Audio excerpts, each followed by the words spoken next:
Theodore was watching George pull Shelburne the sea barge out of the big harbor. How far are you going with Shelburne? Asked Theodore. All the way to the other side of the ocean, Replied George. How far is that? Said Theodore. Oh, really far, Answered George. Theodore knew he couldn't leave the harbor like George. You see, George was an ocean tug, and Theodore, well, Theodore was still a harbor tug. I bet I could go across the ocean. Theodore called to George. One day. Maybe, Shouted George, and he turned toward the open ocean. One day. Repeated Theodore softly. One day. The next day, the tugs were all gathered round the dispatcher at the Great Ocean Tug and Salvage Company dock for the morning work meeting. there is a bellboy just outside the harbor out on the ocean, Said the dispatcher. He needs a new bell. I need one tug for the job. I guess that's you, Emily. Whispered Theodore. Since George is away, you're the only ocean tug here. Theodore, Said the dispatcher. please leave immediately. Me? Said Theodore, turning to the dispatcher. But I'm not an ocean tug. I know, Theodore, Said the dispatcher. but you have been doing many important jobs around the harbor lately, and one day you will become an ocean tugboat. This little trip will be your first step, float, so to speak. Theodore didn't say anything. He couldn't say anything. His engine felt like it was going too fast, though he wasn't moving at all. You'll do fine, Theodore, concluded the dispatcher. Just remember to hug the coast. Hug the coast? Does that mean I have to give the coast a hug? Asked Theodore, sounding very puzzled. No. I meant just stay close to the coast.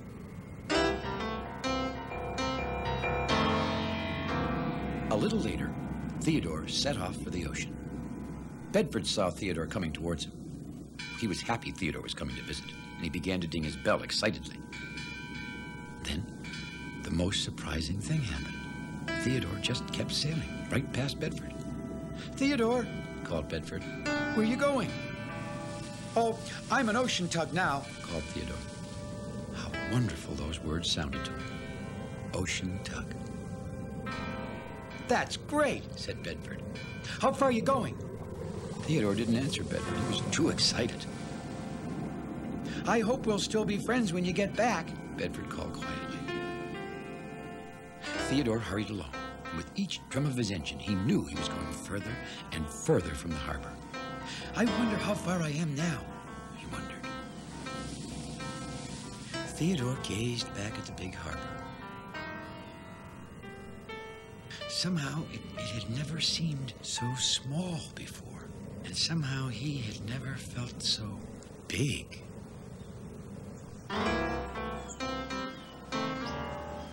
Now, for the first part of the trip, Theodore remembered he was supposed to stay close to the coast. Look at that strange twisted tree, he said. Everything was so new and different than the same old harbor things he always saw. What a red rock, he said to himself. He saw a small fishing boat who lived in the cove. Hello, He called to the boat. I'm Theodore. I'm Fundy, the fishing trawler. Replied the boat in a very deep voice. I live here in this cove. I live in the big harbor, Smiled Theodore. but I'm going out on the ocean. I'll probably be going all the way across soon. The ocean wasn't filled in a day. Said Fundy in his deep voice. And then he was silent again. This boat says strange things. Theodore murmured. He rumbled his engine because he wanted to get going. Well, He said at last. I better be leaving for the ocean. I'm in a hurry. Theodore took a deep breath and turned away from the coast for the first time.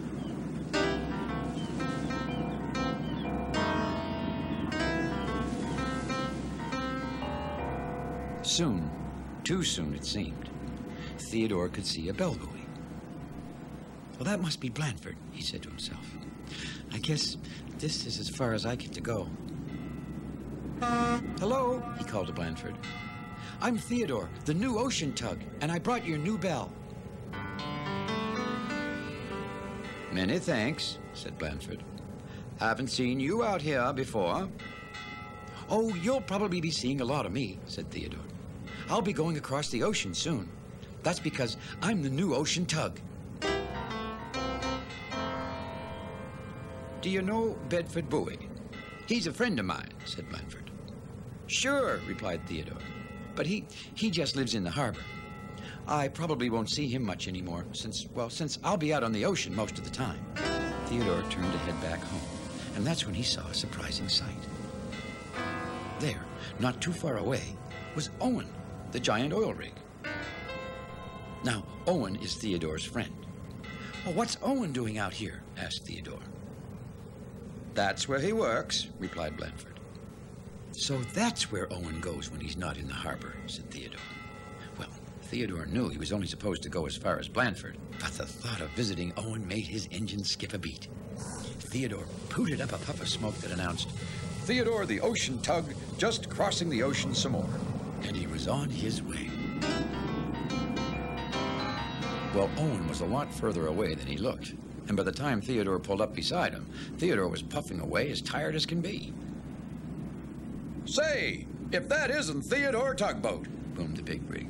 Yes, sirree, Bob. Well, what are you doing way out here? Oh, puffed Theodore, just being the new ocean tug. Ocean tug? Bellowed Owen. Hey, isn't that something? Oh, yes, indeedy do. Great being out here on the ocean, isn't it? So nice and quiet. Theodore grinned. It certainly wasn't quiet anywhere Owen was around. Nothing like the ocean for adventures, Owen continued. Why, I remember the time I was drilling out here for oil and I dug up a giant octopus. Theodore tried to think about his ocean adventures. Well, I remember the time, he began slowly, that I brought Blandford a new bell. Well, those two began to talk, and somehow the time just seemed to slip by. Before Theodore knew it, it was getting dark. I guess I better be getting home, Owen, said Theodore finally. Come back and visit soon, roared Owen. Oh, I will, called Theodore.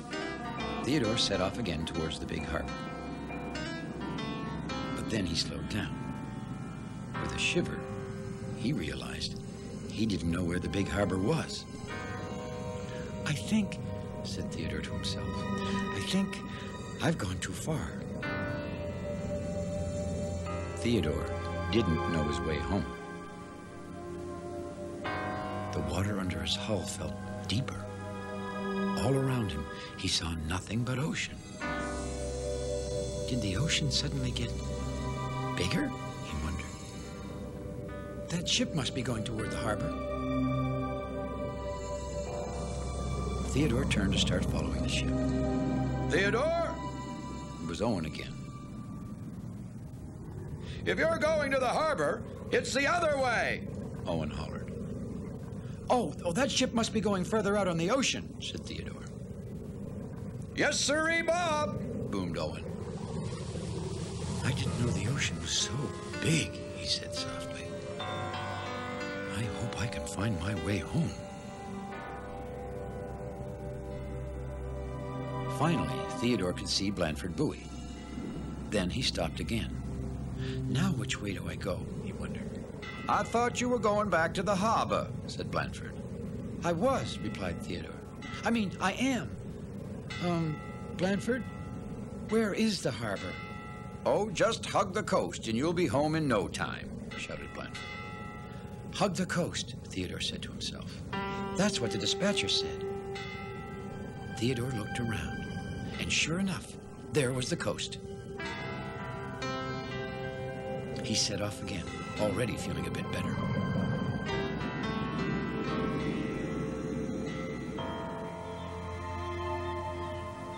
Well, by the time Theodore reached the coast, he was so very tired, it felt like his anchor was dragging and his bumpers had blisters. At last, there was the little cove where Fundy lived. Do I go this way, wondered Theodore, or that way? If a tug goes a-travelin', he won't come home a supertanker, Fundy said in his deep, deep voice. I wonder, Theodore thought to himself. If Fundy means that I should go home the same way I came. Theodore looked along the coast and saw a red rock, and beyond it, the giant twisted tree. I know that rock, he said. I passed it on the way here. Theodore set off towards the rock. Hug the coast, and I'll soon be home, Theodore repeated to himself. Oh, how terrific those things looked to Theodore. Even better than the first time he saw them. Somehow, he didn't really know why, but Theodore had the feeling that while he was hugging the coast, that coast was hugging him right back. And that was a nice feeling. A feeling of being safe. Safe and almost home.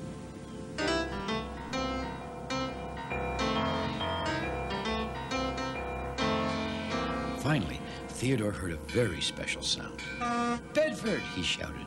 I saw a twisted tree, a giant rock, and a funny fishing boat, and Owen was there, and a ship was leaving for the ocean, and Blandford says hello. The words came tumbling out of Theodore's mouth so fast he didn't even have time to stop for a breath. Oh, it sounds great, said Bedford.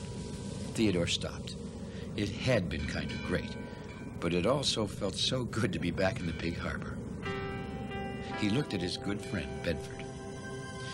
You know, said Theodore, the greatest thing I saw all day was you, Bedford. I missed you too, Theodore, said Bedford. I guess next time you'll go really far. Oh, smiled Theodore, maybe just a little way at a time. That's okay, isn't it, Theodore? Said Bedford. It sure is, Bedford, smiled Theodore. It sure is.